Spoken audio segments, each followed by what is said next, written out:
السلام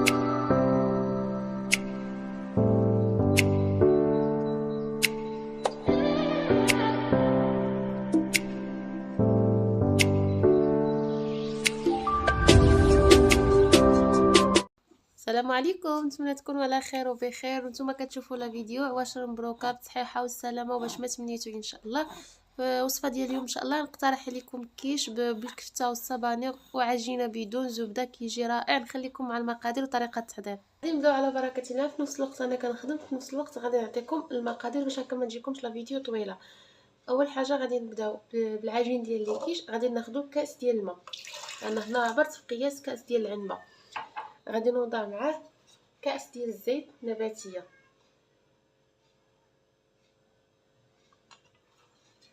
فوالا نوضعهم هكا بشي خلاط. غادي نوضع الملح، غادي نوضع واحد الملعقه كبيره ديال السكر، وغادي نوضع واحد الملعقه ديال الخل،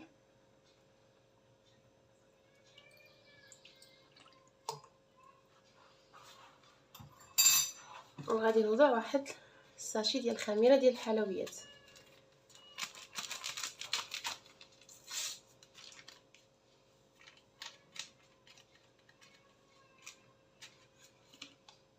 صافي، وغادي نطرب كلشي بالميكسور اولا الخلاط الكهربائي ديال مولين ديال العصير، نطربوا بها كلشي مزيان. صافي كتخلطوا كلشي حتى كيرجع لكم يعني هكا بهذا الشكل هذا بحال الحليب.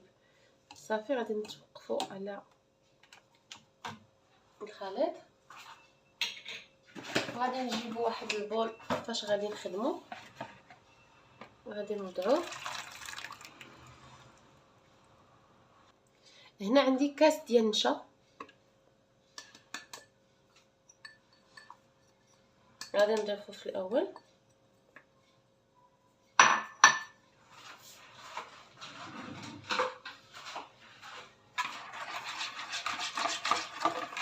غادي نخلطو.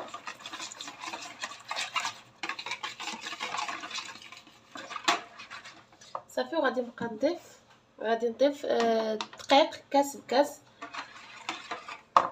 الكاس الاول وغنضيف الكاس الثاني،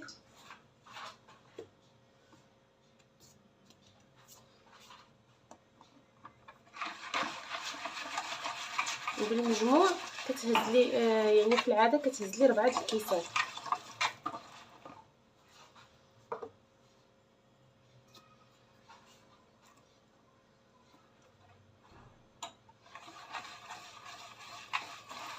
وهاد العجين ما كتحتاجوا لا تدلكوها ولا تعجنوها، غير كتجمعوها فقط. كتبدا تجمع لكم العجين، كتوقفوا وكتخدموا بها مباشره. عجين اللي سهله بزاف وزوينه، وما كتخليوها لا ترتاح لا والو، يعني مباشره كتبداو تخدموا بها. صافي غادي نستمر كنضيف الدقيق حتى نتحصل على عجين اللي مجموع.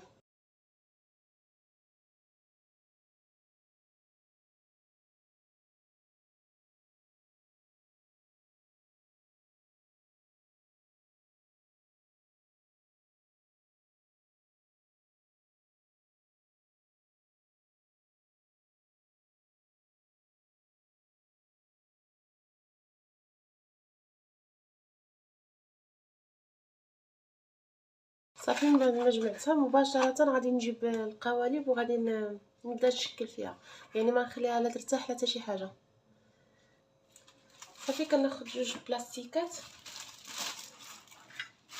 وغادي نطلقها، تجيني هكا اسهل.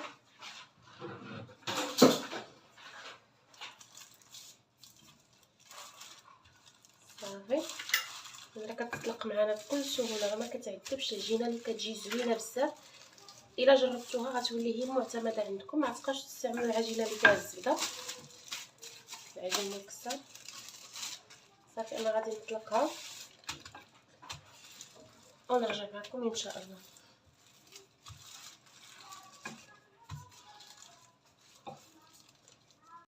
من بعد ما انتهيت وشكلتهم غادي نثقبهم بالفرشاة وندخلهم الفران اللي ديجا مسخن. غادي نطيبهم حتى كيبانوا ليا تشمعوا وبياضوا وغادي داك اللون ديالهم الذهبي، وكنخرجوا غير كيشدوا في راسهم وكنخرجوهم عاد باش نصاوبوا لهم لافاغس ان شاء الله باش يكملوا الطياب ديالهم مع الحشوه ان شاء الله.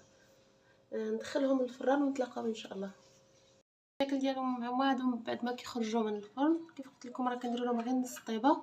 انا هنايا شي شويه زادوا تحمروا لي ولكن ماشي بزاف، يعني الكاميرا كتبينهم محمرين يعني بحال هذا الشكل هكا.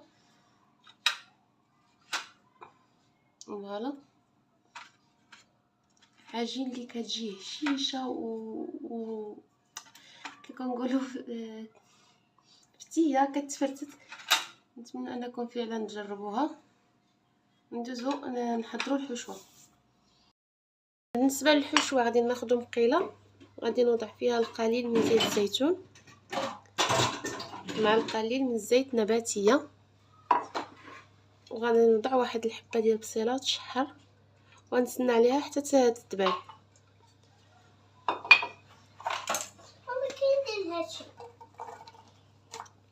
صافي غادي نخليها حتى كتهبط.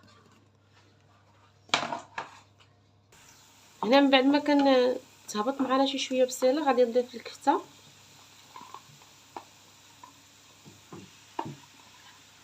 صافي، وغادي نحاولوا نفتوها ما نخليوهاش مجموعه. انا هنايا مع خرجتها من المجمد باقا ما طلقاتش في مره، باقا شاده شي شويه في راسها صافي. وغادي نضيف لها التوابل،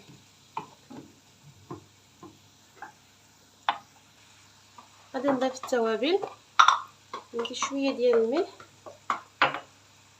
شويه ديال الابزار، القليل فقط. غادي نحتاج القليل من التحميره والقليل من القزبر يابس،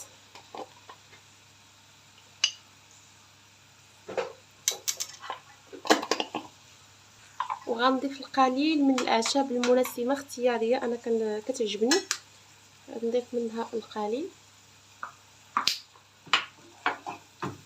صافي. ونخلط هاد العناصر مزيان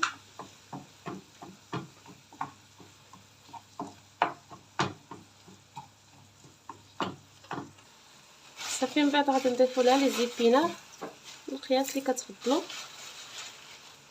انا هنا كانت عندي في المجمد، وغادي ما نخليوش العافيه مهيله باش ما كتطلقناش الماء، ونشحروا هاد الحشوه هذه حتى كتنشف نهائيا من الماء ونطفيو عليها.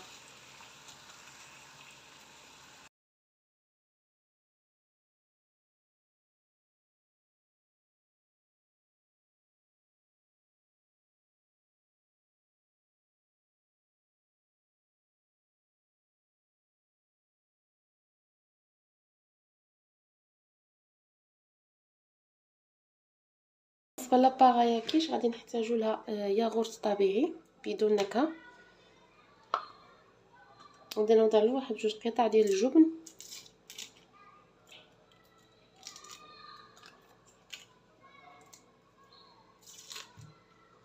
وغادي نخفو شي شويه بالحليب، واحد 4 كاس حتى نص كاس ديال الحليب.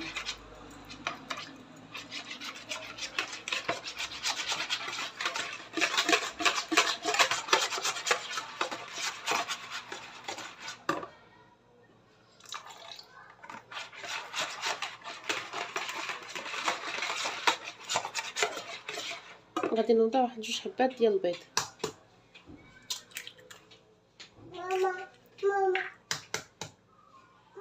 صافي وغادي نخلط هاد العناصر مزيان. غادي نضيف واحد المعلقه صغيره ديال الخميره ديال الحلويات،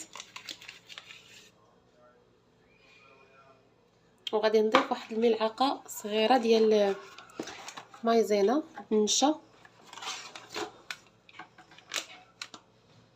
صافي. وغنضيف القليل من الملح والقليل من الابزار.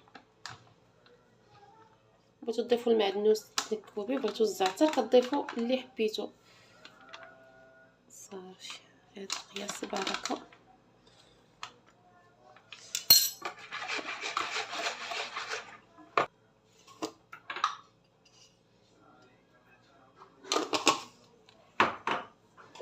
قليل من الابزار،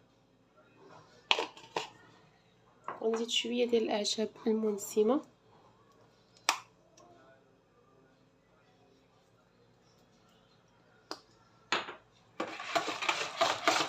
صافي لاباغاي كيش ها هي واجده، غادي ندوزو باش نعمروها في الكيش ديالنا.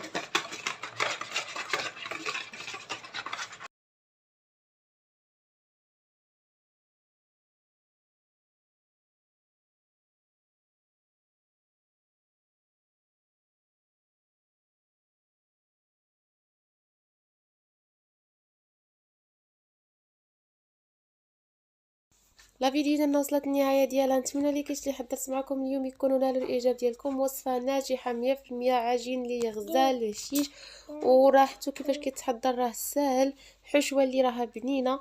نتمنى انكم تجربوهم، وما تنساش لا عجبتك لا فيديو خلي لي لايك، وكذلك تبارطاجي لا فيديو مع الاحباب والاصدقاء هكا باش تكبر القناه ديالنا.